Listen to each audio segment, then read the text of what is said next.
ચીરાસર ગામના માલધારીના છોકરાઓ છે સવારથી વહેલા 5 વાગે સવારથી 9 વાગે જંગલમાં પશુઓ ચડાવવા નીકળી જાય છે, બરાબર 5 વાગે ઘરે પાછા આવે છે. એમનું જમવાનું અને પાણી બંને સાથે લઈ જાય છે. હજી તો નાની ઉંમરમાં પણ આટલો જંગલમાં પશુઓની પાછળ આટલું સંઘર્ષ કરીને પોતાનું જીવન ગુજારે છે. અને આ ખેતર જે જોઈ રહ્યા છો એ આપણા ચીરાસર માજરનું 50 એકરનું ખેતર છે. એમાં આપણે ઝાડ પોખેલી છે અને એના સીધા ઉપર એટલે કે બહુ દૂરથી આપણા જ ગામના માલધારીના છોકરાઓ દરરોજ ત્યાં આપણે ત્યાં અને આપણી પાછળના આગળ જંગલોમાં બકરીઓ ગાયો અને ચડાવવા જાય છે અને આપણા ખેતરોની ખૂબ ધ્યાન રાખે છે. અંદર કોઈ પણ પશુઓને અંદર આવવા નથી દેતા અને પોતે પણ ત્યાં ધ્યાન રાખે છે. એમના પશુને પણ જવા નથી દેતા. આટલું સુંદર આ બંને બાળકો ખૂબ માલધારીના છોકરાઓ છે અને ખૂબ ખૂબ સુંદર રીતે આપણા ખેતરોની કાળજી રાખે છે. પોતાના માલની પણ બહુ ખૂબ ધ્યાન રાખે છે અને આખો દિવસ આ લોકો આવી જ રીતે જંગલોમાં રહી અને પોતાની સંસ્કૃતિને ટકાવી રાખે છે. એવા આ છોકરાઓ અને આ ચિયાસર ગામની આજુબાજુમાં બધા માલધારી વિસ્તાર લગભગ 25 ગામોની આજુબાજુમાં માલધારી વિસ્તાર ખૂબ ખૂબ પ્રમાણમાં છે અને બહુ મીડિયમ સ્થિતિના લોકો છે.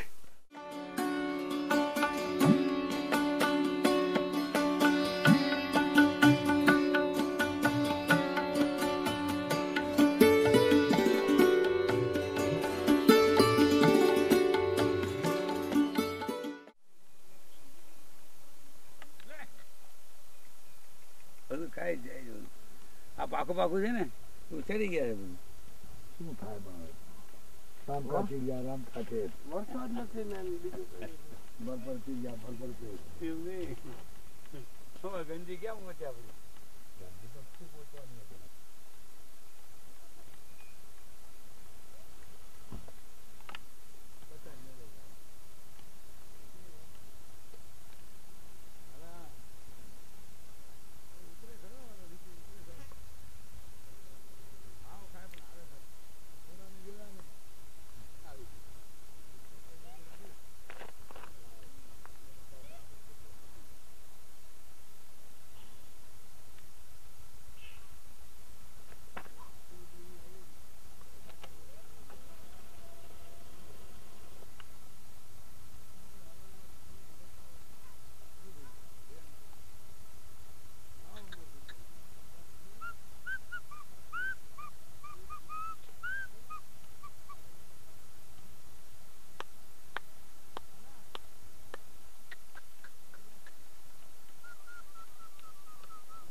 બોલીએ ને આપણે વ્યવસ્થિત એમ આવે જ ને. મંજલ વિંજાણના ગામડાઓમાં ચારે બાજુ ડુંગર છે અને વચ્ચે આ ગામડાઓ આવ્યા છે. પાણીની ખૂબ સુંદર વ્યવસ્થા છે. પશુપાલક માટે જો થોડી મહેનત કરીએ તો અહીંયા ચારે બાજુ ખૂબ ઘાસ સારો ઉગે એવી વ્યવસ્થા થઈ શકે એમ છે. એનું આખું સર્વે કરી અને જો પુણ્યશાળીઓ દાનવીરો દાન આપે ને તો ઘણું મોટું કામ થાય અને હજારો લાખો પશુ બચે એવી આખી આ વ્યવસ્થા અને જંગલ છે અહીંયા. આ બાજુ બી સારામાં સારી વ્યવસ્થા છે. હા, એટલો ઘટાડા આ બધું ડુંગરોની હારમાળા વચ્ચે ગામડાઓ એવા પર્યાવરણ આ તો કુદરતી સૌંદર્ય. આ તો પુણ્યશાળી ભાગશાળીઓ હોય એના રૂપિયા એમની સંપત્તિ આમાં ખૂબ હજારોના ભાવે જાય એવો આ પર્યાવરણમાં માલધારીઓના જીવદયાના ખૂબ સુંદર કાર્યો થાય. અને આવું કામ પૂર્વભાવનું જો પુણ્ય હોય તો એને સાંભળે પક્ષીઓ કિકલાટ ઉડે અને આમાં તો કેવી મજા આવે છે. ગૌ માતા ગૌ મૈયા જીવદયાના કામ નાના નાના ગામડાઓમાં રહેતા બાળકો આમ સામે જો બાળકો કેવી રીતે આમ કૂદે છે નાચે છે અને ખૂબ જીવનનો આનંદ માણે છે. આ તો સ્વર્ગ કરતાં પણ ભારી સુખ, સ્વર્ગ કરતાં પણ ભારી સુખ જોઈ હરિયાળી વાત. અરે આ જોઈને સૌ હરખ ભલે ઉપરથી દેવ આનંદ પાય. સમજ્યા? જો પનિહારી સૌ પાણી ભરે જાય સૌની સાથ, બાળુડા સૌ નાચક નાચક કરે. આ તો સ્વર્ગમાં નાચે સૌ સાથ. જુઓ માલધારી જીવનમાં લાભો પેલો મળ્યો આજ. વાહ ભાઈ વાહ. હાલો હવે બોલો બોલો. આ જાય છે ને હા, ગામડાઓની એક આર્ય સંસ્કૃતિ આપણી પોતાની જો પગદંડી ચાલીને જાય છે બીજે ગામડે વાત. આજ દશેરાના દિવસમાં મળવા જાય છે સગા સંબંધીને પામ. જુઓ કેવા સજ કપડામાં ને આર્ય સંસ્કૃતિની નારી શોભે એકી વાત. ગામડાની રહેનારી કેવી લાગે વાત. રસ્તા જાણે સુંદર ભળ્યા સ્વર્ગ સમાનની વાત. આ તો જામે ઉપલા ગામમાં આ બને પહોંચે વાત. એક લાલ ચુંદરિયા ઉડે બી ઘરચોળા કાળા ઘાત, હાથમાં પોટલીઓ હતી ભલી કોઈ માથે મૂકે વાત. વાહ વાહ.